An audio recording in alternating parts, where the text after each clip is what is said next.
दिल्ली सरकार यमुना को पुनर्जनन के लिए गंगा से 500 क्यूसेक पानी लाने की योजना बना रही है। गैर मानसून के प्रवाह सुधारने के लिए रुड़की से पानी पूर्व यमुना नहर तक पहुंचेगा। केंद्र सरकार की यमुना पुनर्जनन रणनीति के तहत दिल्ली में यमुना नदी को साफ करने के लिए एक नया और ख़ास प्रस्ताव सामने आया। अधिकारियों के मुताबिक गैर मानसून सीजन में यमुना का प्रवाह को बेहतर करने के लिए गंगा नदी से लगभग 500 क्यूसेक पानी यमुना में लाने की योजना बना रही है।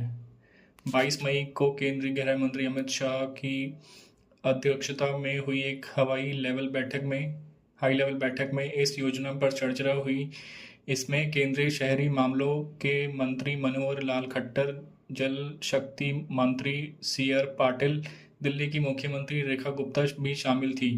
योजना के तहत रुड़की में ऊपरी गंगा नहर से पानी को देवबंद फीडर ब्रांच के जरिए पूर्व यमुना नहर तक लाया जाएगा। फिर यह पानी पश्चिमी उत्तर प्रदेश के 3 स्थानों भानियावाला, बोरात और लोनी के प्रवास जवली के जरिए यमुना में प्रवेश करेगा। इसके लिए पुराने स्टॉर्म वाटर ड्रेन, जो भी यमुना की सहायक नदियाँ थे, को फिर से तैयार किया जाएगा। यह अतिरिक्त पानी वजीराबाद से पहले यमुना को मिलेगा। यह जहां दिल्ली के 22 किलोमीटर के हिस्से में नदी का 76% से ज़्यादा प्रदूषित होता है। पानी दिल्ली से होकर गुजरेगा, फिर आगरा नहर के जरिए नीचे से निकाला जाएगा। लेकिन एक शर्त है कि दिल्ली जल बोर्ड डीजेबी इस पानी को शहर के उपयोग के लिए नहीं निकाला जाएगा।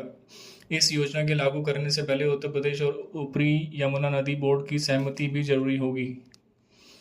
कई विशेषज्ञ इस योजनाओं के शॉर्टकट बता रहे हैं। दक्षिण एशिया नेटवर्क और डैम्स, रिवर्स एंड पीपल के नदी कार्यकर्ता भीम सिंह रवि कहते हैं, गंगा से भी अतिरिक्त पानी नहीं है।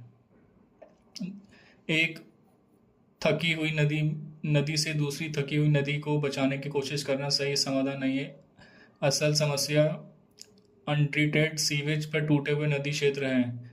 रावत के पुराने ड्रेन के इस्तेमाल करने पर भी सवाल उठाए, जो प्रदूषण अतिक्रमण से प्रभावित है। उनका कहना है कि इतने कम पानी से यमुना की हालत में बड़ा बदलाव मुश्किल है। दिल्ली सरकार अन्य उपायों पर भी काम कर रही है।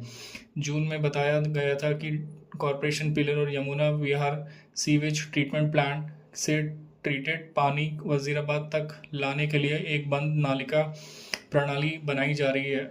ओखला एसटीपी का पानी अब्दुल फजल ड्रेन के जरिए यमुना में छोड़ा जाएगा। ये उपाय मिलकर नदी में 1244 मिलियन लीटर प्रतिदिन ट्रीटेड पानी डालेंगे।